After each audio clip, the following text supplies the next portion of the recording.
Hola a tots, benvinguts a un nou vídeo tutorial. Estem en Geografia de primer de l'ESO i durant la següent exposició tractarem el relleu d'Espanya i les illes.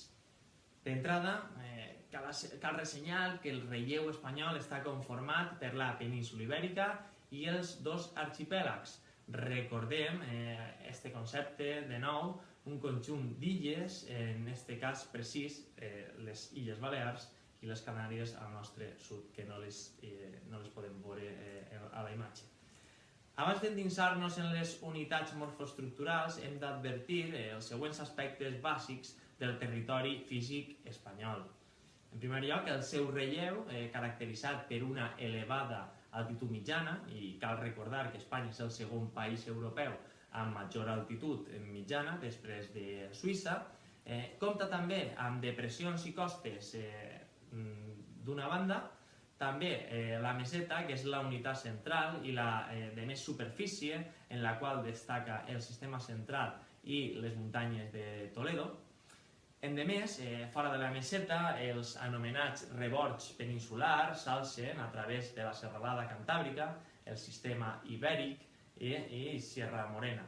A més, les alineacions extramesetenyes o extrameseteres alineen la resta del territori amb els Pirineus, el sistema costero català, les Bètiques, el massís galaic i les depressions de l'Ebre i la del Guadalquivir.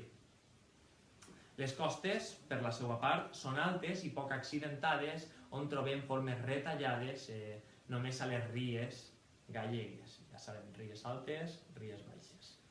Quant al relleu baleàric, este és similar al peninsular, altrament el canari, que no apareix en pantalla,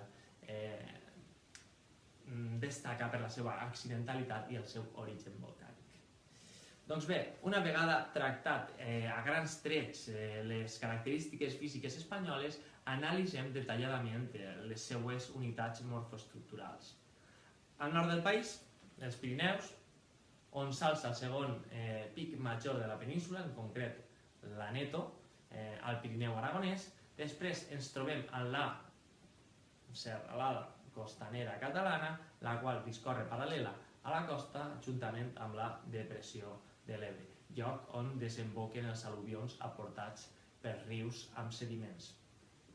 Per la seva part, les serralades bètiques, la penibètica i la subbètica, és el lloc on s'hi troba el Mulhacén, que és el pic peninsular més alt, amb 3.479 metres, i estan dividides en un total de dos sectors. La serralada penibètica, ja ho comentàvem, paral·lela a la costa, i també interiorment la subbètica, on s'obri el parc natural de la Serra de Cazorla, lloc de naixement del riu Guadalquivir. En el cas d'este últim, s'estén per tota Andalusia i ofereix una depressió entre les muntanyes de Sierra Morena i les Bètiques, amb sediments d'origen marí. Quant a les Canàries, que no apareixen en pantalla, les tenim així, al nostre sud-oest, el Teide és la figura més destacada, la més emblemàtica, és el pic més alt d'Espanya, amb 3.715 metres, que, com ja havíem vist anteriorment, era un antic volcà. Respecte a la meseta, amb una mitjana d'altitud de 660 metres, està subdividida en els altiplans de la sudmeseta nord i sudmeseta sud. Esta última amb les muntanyes de Toledo de pel mig. Així mateix estan envoltades per les muntanyes de Lleó, al nord-est, la serralada cantàbrica, el sistema ibèric, el trobem així, sistema ibèric, Sierra Morena, al sud.